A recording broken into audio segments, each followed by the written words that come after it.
অর্থ পাচার মামলায় খালাস পেলেন তারেক রহমান সহ সব আসামি। রাজনৈতিক হয়রানির উদ্দেশ্যে এই মামলা বললেন আইনজীবী। আওয়ামী লীগ নির্বাচনে অংশ নেবে কিনা সিদ্ধান্ত নিতে হবে তাদেরই। বিবিসিকে ডক্টর ইউনূস, দ্রুত সংস্কার হলে ডিসেম্বরে নির্বাচন। ডিসেম্বরের মধ্যে নির্বাচন চায় জামায়াত। দেশ টিভিকে দলটির শীর্ষ নেতারা। চূড়ান্ত ৩০০ আসনের প্রার্থী, শেষ নির্বাচনী মৌলিক কার্যক্রম।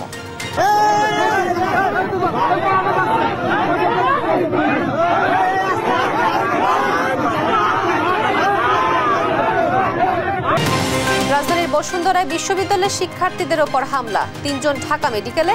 ছাত্রদল নেতার নেতৃত্বে হামলার অভিযোগ সার্জিসের। আপনাদের দলের ছেলেপেলের কাছ থেকে আমরা হুমকির শিকার হচ্ছি। আমরা বিষয়টা দল থেকে জানতে এসেছি, এখানে কোনো অন্যায়কারী কোনো দলের হতে পারে না। রাজধানীর গাবতলী শাহী মসজিদ বস্তিতে ভয়াবহ আগুন। ফায়ার সার্ভিসের ১.৫ ঘন্টার চেষ্টায় নিয়ন্ত্রণে। পুড়ে ছাই বেশিরভাগ ঘর।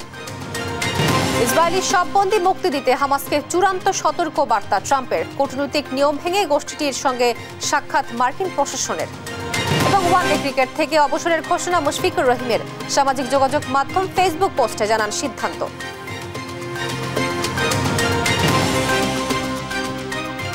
দেখছিলেন শিরোনাম সংবাদ দুপুরে। আপনাদের সঙ্গে আছি আমি তোয়া আফরোজ। এবারে বিস্তারিত। বিএনপির ভারপ্রাপ্ত চেয়ারম্যান তারেক রহমান ও ব্যবসায়ী গিয়াস উদ্দিন আল মামুনকে সিঙ্গাপুরে অর্থ পাচার মামলা থেকে খালাস দিয়েছেন আপিল বিভাগ। প্রধান বিচারপতি ডক্টর সৈয়দ রেফাত আহমেদের নেতৃত্বাধীন আপিল বিভাগ এ রায় দেন। এর আগে গেল ১০ ডিসেম্বর তারেক রহমান ও মামুনের ৭ বছরের সাজা স্থগিত করা হয়। সিঙ্গাপুরে অর্থ পাচারের অভিযোগে ২০১৩ সালের ১৭ নভেম্বর এ মামলায় ঢাকার বিশেষ জজ আদালত ৩ তারেক রহমানকে খালাস দেন। ওই মামলায় গিয়াস উদ্দিন আল মামুনকে ৭ বছরের কারাদণ্ড দেওয়া হয়। তারেক রহমানকে খালাসের রায়ের বিরুদ্ধে দুর্নীতি দমন কমিশন হাইকোর্টে আপিল করেন। আপিলের শুনানি শেষে হাইকোর্ট ২০১৬ সালের ২১ জুলাই বিচারিক আদালতের খালাসের রায় বাতিল করে তারেক রহমানকে ৭ বছরের কারাদণ্ড দেন। জরিমানা করা হয় ২০ কোটি টাকাও। রাজনৈতিক হয়রানির উদ্দেশ্যেই এ মামলা হয় বলে জানান আইনজীবী।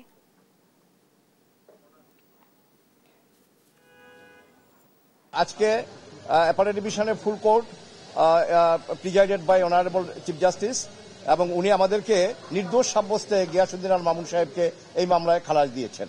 অনারেবল চিফ জাস্টিস সাহেব এবং বেঞ্চে যে সমস্ত মাননীয় বিচারপতি মহোদয় ছিলেন তারা আমাদের এই কন্টেনশনটা অ্যাকসেপ্ট করেছেন এবং তারেক রহমান সাহেবও এই রায়ের বেনিফিট পাবেন।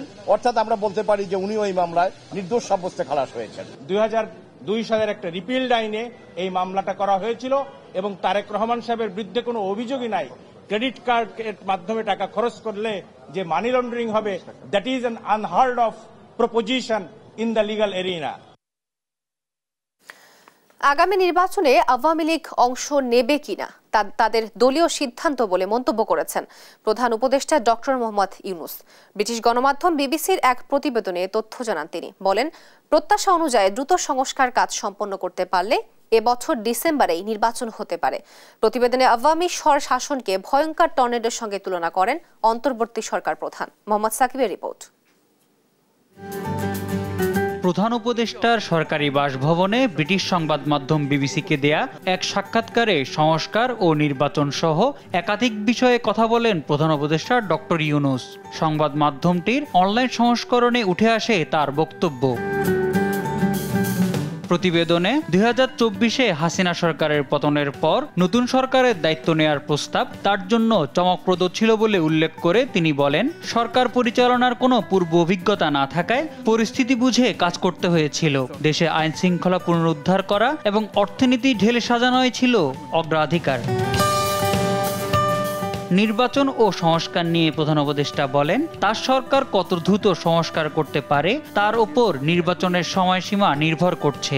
অবাধ ও সুষ্ঠু নির্বাচনের জন্য এসব সংস্কারকে প্রয়োজনীয় বলে মনে করেন তিনি। ২০২৫ সালের ডিসেম্বর থেকে ২০২৬ সালের মার্চের মধ্যে নির্বাচন আয়োজনের আশা প্রকাশ করেন ডক্টর ইউনূস। আওয়ামী লীগের নির্বাচনে অংশগ্রহণ নিয়ে ডক্টর ইউনূস বলেন, নির্বাচন কমিশন ঠিক করবে কারা নির্বাচনে অংশ নেবে, তবে আওয়ামী লীগ নির্বাচনে অংশ নেবে কিনা সে সিদ্ধান্ত তাদেরই নিতে হবে। বাংলাদেশ আওয়ামী লীগের সদস্যদের জন্য নিরাপদ নয় এমন দাবি সম্পর্কে বিবিসির প্রশ্নের উত্তরে ডক্টর ইউনূস বলেন, গত বছরের তুলনায় দেশের আইনশৃঙ্খলা পরিস্থিতি ভালো। তাদের বিবিসির সংবাদদাতাদের কাছে না গিয়ে থানায় যাওয়ার পরামর্শও দেন প্রধান উপদেষ্টা। ট্রাম্প প্রশাসনের বিদেশি সহায়তা কমানোর সিদ্ধান্তে দেশের অর্থনীতিতে ঘাটতি তৈরি হলে তা পূরণের চেষ্টার কথাও জানান উপদেষ্টা। মোহাম্মদ সাকিব, দেশ টিভি, ঢাকা। ডিসেম্বরের মধ্যে নির্বাচন চায় বাংলাদেশ জামায়াত ইসলামী। এবার কিছু আসনে নয়, ৩০০ আসনে প্রার্থী দেবে দলটি।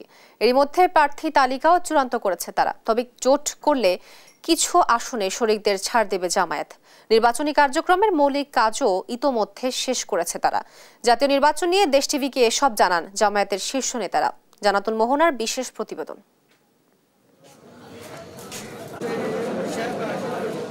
যতই দিন যাচ্ছে ততই দেশ এগিয়ে যাচ্ছে জাতীয় নির্বাচনের দিকে। নির্বাচন নিয়ে জোরে সোরে মাঠে রয়েছে জামায়াত ইসলামী। ১৯৪১ সালে দলটির যাত্রা শুরু হলেও স্বাধীন দেশে নানা চড়াই উতরাই পার করতে হয়েছে দলটিকে। দলের দুই নেতা মন্ত্রিত্বের স্বাদ পেলেও রাজনীতিতে নিষিদ্ধ করা হয় জামায়াতকে। ৫ আগস্ট শেখ হাসিনা সরকারের পতনের পর ২৮ আগস্ট জামায়াতের উপর নিষেধাজ্ঞা প্রত্যাহার করে অন্তর্বর্তী সরকার। এরপর থেকেই ত্রয়োদশ জাতীয় নির্বাচনের প্রস্তুতি শুরু করে দলটি। আগের নির্বাচনে জামাত কিছু সংখ্যক আসনে লড়াই করলেও এবার ৩০০ আসনেই প্রার্থী দেওয়ার কথা জানান দলটির নেতারা। এরই মধ্যে প্রাথমিক প্রার্থিতা চূড়ান্ত করেছে তারা। আমরা আপাতত দলীয়ভাবে আমাদের দলীয় প্রস্তুতি সারা দেশেই নিচ্ছি, ৩০০ আসনে নিচ্ছি, কিন্তু এটা চূড়ান্ত না, এটা একটা প্রাইমারি সিলেকশন। যখন নির্বাচন ঘনিয়ে আসবে, টাইমটা ম্যাচিউর পর্যায়ে আসবে, তখনই আমরা নির্বাচন প্রক্রিয়াটা দেখব, কোন কোন দল অংশগ্রহণ হচ্ছে দেখব, এই কোন দলের সাথে আমাদের ঐক্য হইতে পারে। ফ্যাসিজমের সাথে অবশ্যই নয়, দেশপ্রেমিক গণতান্ত্রিক ইসলামী শক্তি, এদের সাথে আমাদের ঐক্য হতে পারে। তবে আগামী নির্বাচনে ইসলামী ও অন্য ছোট দলগুলোকে সঙ্গে নিয়ে জোটবদ্ধ লড়াইয়েরও সম্ভাবনা রয়েছে জামায়াতের। এর প্রেক্ষিতে শরিকদের আসন ছেড়ে দেওয়া হবে বলে জানান নেতারা। বিভিন্ন ইসলামী দল আছে, অন্যান্য রাজনৈতিক দল আছে, তাদের সাথে আমরা একটা সমন্বয় করার জন্য আমরা চেষ্টা করছি, উদ্যোগ নিচ্ছি। সুতরাং সে সমস্ত জায়গাতে সিট অ্যাডজাস্টমেন্ট হবে অন্য দলের সাথে। এর বাইরেও দেশের অনেক প্রমিনেন্ট ভালো মানুষ আছে, আমরা তাদেরকেও ওই নির্বাচনে অ্যাকোমোডেট করার জন্য চিন্তা ভাবনা করছি। ডিসেম্বরের মধ্যে নির্বাচন দাবি করে দ্রুত সংস্কারের প্রত্যাশাও জানায় জামায়াত। ডিসেম্বর তার আশেপাশে নির্বাচন হোক, এটাই আমরা চাই। বিএনপিও সংস্কার চাচ্ছে, কিন্তু তারা বেশি জোর দিচ্ছে নির্বাচনের উপরে, সংস্কারের উপরে তাদের চাপটা একটু কম। আর জামাতও সংস্কার চাচ্ছে, নির্বাচন চাচ্ছে। আমাদের জোরটা সংস্কারের উপরে একটু বেশি, কারণ কতিপয় বিষয়ে সংস্কার না করে যদি আগের মতো একটা নির্বাচন হয়, তাহলে তো আমরা আগে জায়গাতে ঢুকে পড়লাম। পতিত আওয়ামী সরকারের দমনপীড়নে দীর্ঘদিন কোণঠাসা জামায়াত নেতাকর্মীরা নির্বাচন ঘিরে এখন বেশ চাঙ্গা। নেতারা জানান, নির্বাচনের প্রাথমিক প্রস্তুতি সম্পূর্ণ হয়েছে, এখন অপেক্ষা নির্বাচনী তফসিল ঘোষণার। জান্নাতুল মোহনা, দেশ টিভি, ঢাকা। রাজধানীর বসুন্ধরায় ছাত্রদের নতুন দল এনসিপি সমর্থকদের উপর হামলার ঘটনা ঘটেছে। এতে গুরুতর আহত ৩ জনকে ঢাকা মেডিকেলে নেওয়া হয়। ছাত্রদল নেতা আহমেদ শাকিলের নেতৃত্বে হামলার অভিযোগ করেন জাতীয় নাগরিক পার্টির উত্তরাঞ্চলের মুখ্য সংগঠক সার্জিস আলম। তারেক মাহমুদ সুজনের রিপোর্ট। বুধবার রাতে প্রাইভেট বিশ্ববিদ্যালয়ের শিক্ষার্থীদের সঙ্গে কথা বলতে রাজধানীর বসুন্ধরা আবাসিক এলাকায় যান জাতীয় নাগরিক পার্টির উত্তরাঞ্চলের মুখ্য সংগঠক সার্জিস আলম। এ সময় সার্জিসকে লক্ষ্য করে নর্থ সাউথ বিশ্ববিদ্যালয় এলাকায় ছাত্রদের একটি পক্ষ ঢাবি সিন্ডিকেট বিরোধী নানান স্লোগান দেওয়া শুরু করে। বেসরকারি বিশ্ববিদ্যালয়ের শিক্ষার্থীদের অভিযোগ, স্লোগানের এক পর্যায়ে ছাত্রদল নেতা আহমেদ শাকিলের নেতৃত্বে তাদের উপর হামলা চালায়। এতে আহত ৩ জনকে ঢাকা মেডিকেলে নেওয়া হয়। এই ঘটনায় হামলাকারীদের দ্রুত আইনের আওতায় আনার দাবি জানান আহতরা। একটা ছেলে আমাকে এখানে বাড়ি দেয় এবং কামড় দেয়, এরপরে আমি অনুভব করি পিছন থেকে জোরে আমাকে কেউ একটা বাড়ি মারছে। বাংলাদেশ জাতীয়তাবাদী দল তারেক রহমান ভাইয়ের আপনার দৃষ্টি আকর্ষণ করছি, আপনাদের দলের ছেলেপেলের কাছ থেকে আমাদের প্রত্যেকটা ভাই ব্রাদার হুমকির শিকার হচ্ছে, এই দায়ভার কে নেবে? রাতে আহত শিক্ষার্থীদের দেখতে ঢাকা মেডিকেল কলেজ হাসপাতালে আসেন নর্থ সাউথ বিশ্ববিদ্যালয়ের ছাত্রদল শাখার নেতারা। বলেন, হামলার সঙ্গে সংগঠনের কেউ জড়িত থাকলে নেওয়া হবে ব্যবস্থা। এখন পর্যন্ত কনফার্ম কোনো কিছুই হয়নি যে এখানে ছাত্রদল আসলে ওখানে ছিল কিনা এবং তার সাথে এটার সাথে জড়িত কিনা আমরা বিষয়টা দল থেকে জানতে আসছি। এখানে কোনো অন্যায়কারী কোনো দলের হতে পারে না, সো আমরা এই বিষয়গুলো দেখব। এই ঘটনায় মধ্যরাতে সার্জিস আলম নিজ ফেসবুক পোস্টে জানান, ইফতারের পর বসুন্ধরা আবাসিক এলাকায় 4 বেসরকারি বিশ্ববিদ্যালয়ের সহযোদ্ধাদের সঙ্গে গল্প আড্ডা দিতে যান। নর্থ সাউথ বিশ্ববিদ্যালয়ের সামনে দিয়ে যাওয়ার সময় 10 থেকে 12 জনের একটি দল ঢাবি সিন্ডিকেট বলে স্লোগান দেয়।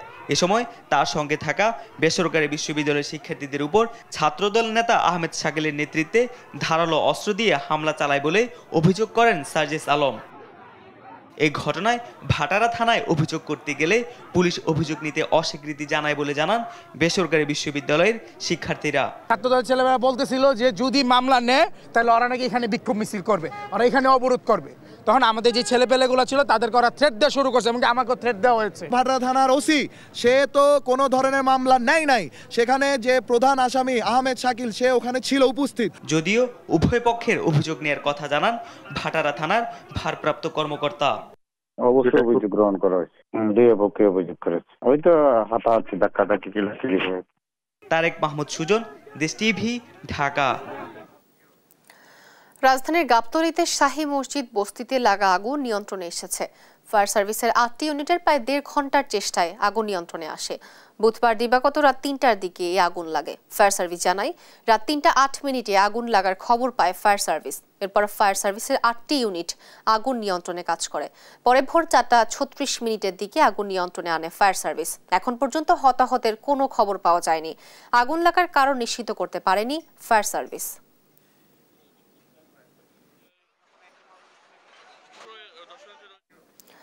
পটুয়াখালী শহরে ভয়াবহ অগ্নিকাণ্ডে 5টি ঘর ও 2টি ব্যবসা প্রতিষ্ঠান পুড়ে গেছে। বৃহস্পতিবার ভোর রাত 4:45টার দিকে শহরের জুবলি স্কুল সড়কে মনসা মন্দির সংলগ্ন এলাকায় এই আগুনের সূত্রপাত হয়। স্থানীয়রা জানায় মুহূর্তেই আগুন ছড়িয়ে পড়ে। খবর পেয়ে ফায়ার সার্ভিসের 4টি ইউনিট দ্রুত ঘটনাস্থলে পৌঁছে আগুন নিয়ন্ত্রণে আনে। ফায়ার সার্ভিস জানায় এখন পর্যন্ত অগ্নিকাণ্ডের কারণ জানা যায়নি, তবে প্রাথমিক তদন্তের পাশাপাশি ক্ষতিগ্রস্ত পরিবারের তালিকা করা হচ্ছে।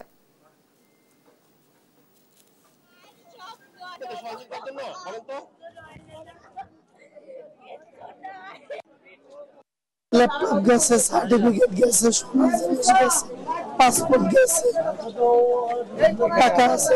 আমরা 4:58 সংবাদ পাই পটুয়াখালী স্কুল জুবলি স্কুল রোডে আগুন লেগেছে। আমরা দ্রুত ঘটনাস্থলে আসি। আমাদের 4টা ইউনিট এখানে কাজ করে। এখন পর্যন্ত কোনো হতাহত বা কোনো নিহত সংবাদ নাই। আমরা 5:35 আগুন সম্পূর্ণ নিয়ন্ত্রণে নিয়ে এসেছি। নারায়ণগঞ্জের মেধাবী কিশোর তানভীর মোহাম্মদ তকি হত্যার 12 বছর আজ। আলোচিত এ হত্যাকাণ্ডের 1 যুগ পেরিয়ে গেলেও মামলার অভিযোগপত্র দাখিল করা হয়নি। তকির পিতার অভিযোগ, খুনিরা প্রভাবশালী রাজনৈতিক পরিবারের সদস্য হওয়ায় বিচার আটকে রেখেছিল ক্ষমতাচ্যুত আওয়ামী লীগ সরকার। অন্তর্বর্তী সরকার দায়িত্ব নেওয়ার পর তকি হত্যা মামলায় 6 জন গ্রেফতার হলেও এখনো পলাতক অনেকে। সহকর্মী বিলাল হোসাইনের রিপোর্ট, জানাচ্ছেন আব্দুল্লাহ আল মারুফ। 2013 সালের 6 মার্চ নারায়ণগঞ্জ শহরের শায়েস্তা খান রোডের বাসা থেকে বেরিয়ে নিখোঁজ হন এইচএসসি পরীক্ষার্থী তানভীর মোহাম্মদ তকি। 2 দিন পর কমোদিনী খালে পাওয়া যায় তার লাশ। মামলার পর এ ঘটনায় 6 জন গ্রেপ্তার হয়। তাদের জবানবন্দিতে উঠে আসে এই হত্যাকাণ্ডে জড়িত নারায়ণগঞ্জের সাবেক সংসদ সদস্য শামীম ওসমানের ভাতিজা আজমেরি ওসমানের নাম। তার নেতৃত্বে অপহরণের পর হত্যা করা হয় তকিকে। হত্যাকাণ্ডের 1 বছর পর তৎকালীন র্যাবের অতিরিক্ত মহাপরিচালক জিয়াউল আহসানও বলেন একই কথা। জানানো হয় দ্রুত আদালতে অভিযোগপত্র দাখিল করা হবে। তবে এরপর কেটে গেছে 1 যুগ, দাখিল হয়নি অভিযোগপত্র। বিগত স্বৈরাচারী আওয়ামী সরকার আমলের পর্যন্ত আমরা বিচারটি পাইনি। আমরা প্রত্যাশা রাখি এই সরকার অনতিবিলম্বে এই অতি জরুরি এবং মর্মান্তিক হত্যাকাণ্ডের বিচারটি করে নারায়ণগঞ্জবাসীদেরকে কলঙ্কমুক্ত করবেন। বিগত যে সরকার প্রধান ছিলেন তিনি সংসদে দাঁড়িয়ে খুনি শামীম ওসমান পরিবারের পক্ষে অবস্থান নিয়েছিলেন এবং তিনি বলেছিলেন যে আমরা এই ওসমান পরিবারটির পাশে আছি। আমি মনে করি তকি হত্যার বিচারটা দ্রুত করা হোক এবং এটা আমার নারায়ণগঞ্জবাসীর এটা প্রাণের দাবি। হত্যাকাণ্ডে ওসমান পরিবার জড়িত থাকায় এত বছর শেখ হাসিনা বিচার আটকে রেখেছিল বলে অভিযোগ নিহত তকির পিতার। সকল অপরাধের বিচার হোক, আমাদের সংবিধান আমাদেরকে সেই অধিকার দিয়েছে। দুর্বৃত্তদের কাছে সরকার কখনোই জিম্মি থাকতে পারে না, রাষ্ট্র কখনোই দুর্বৃত্তদের কাছে সেখানে নতজানু হতে পারে না। আমরা ত্বকী হত্যার বিচার চাই। ত্বকী হত্যা মামলার আইনজীবী জানালেন, তদন্তকারী কর্মকর্তা চার্জশিট দিলে দোষীদের বিচারের আওতায় আনা সম্ভব। আর এখনো তদন্ত চলমান বলে জানিয়েছে র্যাব 11 এর অধিনায়ক। তদন্ত চলমান আছে, বাদীর সাথে যিনি বাদী তার সাথে আমাদের রেগুলার যোগাযোগ হচ্ছে, তিনি আমাদের সহায়তা করছেন, আমরা চেষ্টা করছি। আপনারা জানেন আমাদের 5 জন আসেন 5 আগস্টের পরে, তদন্ত চলমান আছে। সাংবিধানিকভাবে সকলেরই অধিকার আছে বিচার পাওয়ার। আমি মনে করি ত্বকী হত্যার বিচার পাওয়া উচিত এবং এটা চার্জশিট দেওয়া উচিত বিজ্ঞ আদালতে। এই পর্যন্ত বহু প্রায় 75-78টার মতো তারিখ গেছে, তারা শুধু সময়ে চলে গেছে। আওয়ামী সরকার পতনের পর অন্তর্বর্তী সরকার দায়িত্ব নিলে ত্বকী হত্যা মামলায় নতুন করে 6 জনকে গ্রেফতার করে র্যাব। তাদের মধ্যে আজমেরী ওসমানের গাড়ি চালক ও সহযোগীরা রয়েছেন, তবে পালিয়েছেন মূল হোতা আজমেরী সহ অন্যান্যরা। নিউজ ডেস্ক, দেশ টিভি। শরীয়তপুরের পাটনিগাঁও এলাকায় কৃষকের জমি দখল করে মাছের ঘের তৈরির অভিযোগ উঠেছে প্রভাবশালী মহলের বিরুদ্ধে। ভুক্তভোগীদের অভিযোগ, প্রশাসনের কাছে একাধিকবার জানিয়েও মেলেনি কোনো সুরাহা। আর এ ব্যাপারে দোষীদের বিচারের আওতায় আনার আশ্বাস দিয়েছে জেলার প্রশাসন। সহকর্মী সাইফুল ইসলাম আকাশের পাঠানো তথ্য ও ছবিতে সালমা জাহানের ডেস্ক রিপোর্ট। পাখির চোখে দেখা যায় ফসলি জমির চারপাশ খনন করে প্রস্তুতি চলছে ঘের তৈরির। আর ঘেরের মাঝখানে থাকা জমির ধান গাছ কীটনাশকের প্রভাবে মরে ধারণ করেছে বাদামি বর্ণ। এমন দশা শরীয়তপুর সদরের পাটনিগাঁও এলাকার অন্তত 10 একর ফসলি জমির। অভিযোগ রয়েছে স্থানীয় প্রভাবশালী সাবেক ইউপি সদস্য রোকন সর্দার ও তার লোকজন দলীয় প্রভাব খাটিয়ে এভাবে কৃষকের জমি দখল নিয়ে তৈরি করছে ঘের। জমি না দেয় রাতের আধারে কীটনাশক ছিটিয়ে নষ্ট করা হয়েছে ফসল। এতে ক্ষতিগ্রস্ত অন্তত 10 জন কৃষক। দিনের বেলা আসে না আমাদের জমিন কাটতে, কিন্তু আসে হলো রাইতে। যারা হেরা 200-250 লোক আইন না সেই ধান প্রজেক্ট কাটে জমিন কাটতে লইয়া জায়গা জোর করে নিয়ে পুষ্কুনি কাটতেছে। পুষ্কুনি কাটার পরে এই যে জমিনে ধান ওরা কীটনাশক দিয়ে নষ্ট করে দিছে। রোকনে আমাদের এত বড় ক্ষতি করছে। থানায় গেছি, ওই গেছি, কোথায় গেছি, কোনো আমরা বিচার পাই না। সেনাবাহিনীর কাছে গেছি, আমরা কোনো বিচার পাই না। এদিকে রোকন সর্দারের বাড়িতে গিয়ে তাকে পাওয়া যায়নি। তবে তার বোন শামসুন নাহারের দাবি, রোকন শুধু ভেকু দিয়ে মাটি কাটার কাজ করে। তার পুকুর নেয়নি, ওরা প্রজেক্ট নেয়নি, ওইলো মাটি কাটে। ফসলি জমি রক্ষার পাশাপাশি দোষীদের বিরুদ্ধে দ্রুত ব্যবস্থা নেওয়ার আশ্বাস দিয়েছে জেলা প্রশাসন। যে অভিযোগটি পেলাম যে মানববন্ধন হলো এবং স্মারকলিপি দেওয়া হলো, এই বিষয়টি আসলে অত্যন্ত গুরুতর একটি বিষয়। এই বিষয়ে আমরা প্রশাসনিকভাবে আমাদের সর্বোচ্চ যা ব্যবস্থা নেওয়ার আমরা সেই সর্বাত্মক এফোর্ট আমরা দিব এবং এইখানে যারা দুষ্কৃতিকারী যারা রয়েছে, যারা এটার জন্য দায়ী, তাদের ব্যাপারে আমরা সর্বোচ্চ শাস্তিমূলক ব্যবস্থার জন্য যা করেন আমরা সব কিছুই করব। ফসল রক্ষায় দ্রুত ব্যবস্থা নেবে প্রশাসন, এমন আশা ভুক্তভোগীদের। নিউজ ডেস্ক, দেশ টিভি। রাজশাহীর গ্রামে গ্রামে ঋণের দায় মাথায় নিয়ে কেউ ঘর ছাড়া, কেউ নিঃস্ব। ক্ষুদ্র ব্যবসায়ী থেকে দিনমজুর, এই ফাঁদে জড়িয়েছেন সব শ্রেণী পেশার মানুষ। অর্থনীতিবিদরা বলছেন, ঋণ বিতরণে শৃঙ্খলা না থাকায় ফাঁদ থেকে বের হতে পারছেন না সাধারণ মানুষ। কাজী শাহেদের প্রতিবেদন। রাজশাহীর দুর্গাপুর উপজেলার দেবীপুরের নেক্সার আলী ব্যবসার জন্য ঋণ নেন। সেই ঋণ পরিশোধ করতে না পেরে আরও কয়েক জায়গায় ঋণ করেন। এরপর দেবীপুর মোড়ে খাবারের হোটেল দেন, তারপরও মিটছিল না সংসারের অভাব। অবশেষে পরিবারের সবাইকে নিয়ে নিখোঁজ হন তিনি। চারঘাটের মুংলি গ্রামে সেলিম হোসেনের ইলেকট্রনিক্স পণ্যের দোকান ছিল, ব্যবসাও হচ্ছিল ভালো। তবে বিভিন্ন প্রতিষ্ঠান থেকে ঋণ নিয়ে নানা কারণে তা আর পরিশোধ করতে পারেননি। প্রায় 15 দিন আগে গভীর রাতে সপরিবারে বাড়ি ছেড়ে পালিয়ে যান তিনি। ঋণদাতারা তাগাদা দিতে এলে প্রতিবেশীরা জানতে পারেন তারা লাপাত্তা। রাতারাতি কি করছে, লিস্ট মিস দিয়েছে, পালা চলে গেছে। টাকা দিতে পারে না, কয়েকদিন টাকা দিছে, কয়েকদিন দিয়ে তারপরে টাকা দিতে পারলো না, তারপরে ওরা রাত্রে পলা গেছে। মানুষ এক করে ধরা মারধর করতে লাগে, তখন পালা চলে গেছে। স্থানীয় লোকজন বলছেন, দিন দিন গ্রামে গ্রামে এ ধরনের ঋণগ্রস্ত মানুষের সংখ্যা বাড়ছে। রাজশাহীর প্রায় প্রতিটি গ্রামে ঋণ নিয়ে বিপাকে পড়া মানুষ পাওয়া যাবে। বড় একটা ব্যবসায়িক ছিলেন, ব্যবসা করতে করতে দেখছি হঠাৎ হলো বাড়ির থেকে পালাই গেছে। এলাকার লোক বলছে আমার দেখছি নাই, কিন্তু হঠাৎ দেখছি যে গ্রাম থেকে 3-4টা ছেলে নাই। এর আগে উজ্জ্বল নাই, আবার দেখছি হুট করে তো 20-22 দিন থেকে সেলিম নাই। অর্থনীতিবিদরা বলছেন, টার্গেট পূরণের জন্য সংস্থার কর্মীরা যাচাই না করেই ঋণ দেন। আবার গ্রাহকরা যে কারণ দেখিয়ে ঋণ নেন সেটা করেন না। ফলে সময় মতো পরিশোধ করতে না পেরে ঋণের ফাঁদে পড়ছেন অনেকে। যে ঋণগুলো পাচ্ছে তারা আসলে সঠিকভাবে ব্যয় করছে না করে তারা বেশিরভাগ ক্ষেত্রে কনজিউম করে ফেলছে, যার ফলে তারা ইনকামটার পরে পরিশোধ করতে পারছে না। যখন পাচ্ছে না তখন রাতের আধারে পালিয়ে গেছে। তার উৎপাদনমুখী কাজে ব্যবহার করার কথা সেটি না করে যখন অনুৎপাদনশীল খাতে এই লোনের অর্থটা ব্যবহৃত হয় তখন লোনের রিকভারিটা মানে পেমেন্টটা অনিশ্চিত হয়ে যায়। ঋণ দেওয়ার ক্ষেত্রে একটা শৃঙ্খলা থাকা দরকার, যাতে মানুষ নিঃস্ব না হয়ে স্বাবলম্বী হতে পারে। কাজী শাহেদ, দেশ টিভি, রাজশাহী। হিমাগারের সংরক্ষণ চার্জ বাড়ানোর সিদ্ধান্তে দুশ্চিন্তায় মুন্সিগঞ্জের আলু চাষী ও ব্যবসায়ীরা। কেজিতে 5 টাকা থেকে 8 টাকা করার সিদ্ধান্ত নিয়েছে হিমাগার কর্তৃপক্ষ। আলু ব্যবসায়ীরা বলছেন এমন হলে আলু আবাদে আগ্রহ হারাবেন চাষিরা, ব্যবসায়ীরাও গুটিয়ে নেবে নিজেদের। মুন্সিগঞ্জ থেকে সমিত সরকার সুমনের তথ্য ছবিতে শামীম হোসেনের ডেস্ক রিপোর্ট। প্রস্তুত মুন্সিগঞ্জের 55টি হিমাগার। মার্চের দ্বিতীয় সপ্তাহ থেকে শুরু হবে আলু সংরক্ষণ। হিমাগার কর্তৃপক্ষ জানিয়েছে এবার কেজিতে 5 টাকার বদলে 8 টাকা করে সংরক্ষণ চার্জ ধার্য করা হয়েছে। এই বছর কোল্ড স্টোর ভাড়া বাড়ানো হয়েছে, এটা সঠিক না, কারণ হলো কোল্ড স্টোর ভাড়াটা বাড়ানো তো একটা এককভাবে কোনো কোম্পানি এখতিয়ার না। ভাড়া বাড়া হইলো আপনার বৈদ্যুতিকের জন্য, ভাড়া বাড়ে গ্যাসের মূল্যের জন্য, ভাড়া বাড়ে তেলের জন্য। কোনো মালিক যে কম নিতে চায় তার মতো না করবো, ব্যবসায় তো কম নিলে তো দোষী কিছু না, তবে অধিকাংশ কোল্ড স্টোর 60 টাকা নিয়েছে। এদিকে কৃষকরা বলছেন সার, কীটনাশক ও শ্রমিক মজুরি বাড়ায় এরই মাঝে উৎপাদন খরচ কেজিতে 30 টাকার মতো দাঁড়িয়েছে। সারের দাম বেশি, চাষের দাম বেশি, লেবার কস্টিং বেশি, সবকিছু মিলে তো এমনি দাম বেশি পড়ছে। প্রতি বছর আমাদের ভাড়া 5 টাকা থেকে 6 টাকা এর মধ্যে থাকতো, এবছর যদি আরো বাড়ায় দেয়, এবছর আলুর দাম এমনিও অনেক কম এবং কৃষকের উৎপাদন খরচ অনেক বেশি, এতে আমাদের বেশি অসুবিধাই মনে হইতেছে। আলু চাষী ও ব্যবসায়ী কল্যাণ সমিতির দাবি, হিমাগার সংরক্ষণ চার্জ বাড়ালে আলু চাষী ও ব্যবসায়ীরা বিপাকে পড়বে। এই অবস্থায় সংরক্ষণ চার্জ অপরিবর্তিত রাখার দাবি জানিয়ে আলুর বহুমুখী ব্যবহার বাড়ানোর পরামর্শ সংগঠনটির সভাপতির। গত বছর আমরা 4 থেকে 5 টাকা ভাড়া দিছি, এবার সেইখানে ভাড়ার নির্ধারণ করতে আছে 8 টাকা, তাহলে তো মরার উপরে খাড়া। এই আলুর বহুমুখী ব্যবহার বাড়াইতে হবে, সেই হিসাবে আমাদের এই আলু বিদেশে এক্সপোর্ট খুব জরুরি।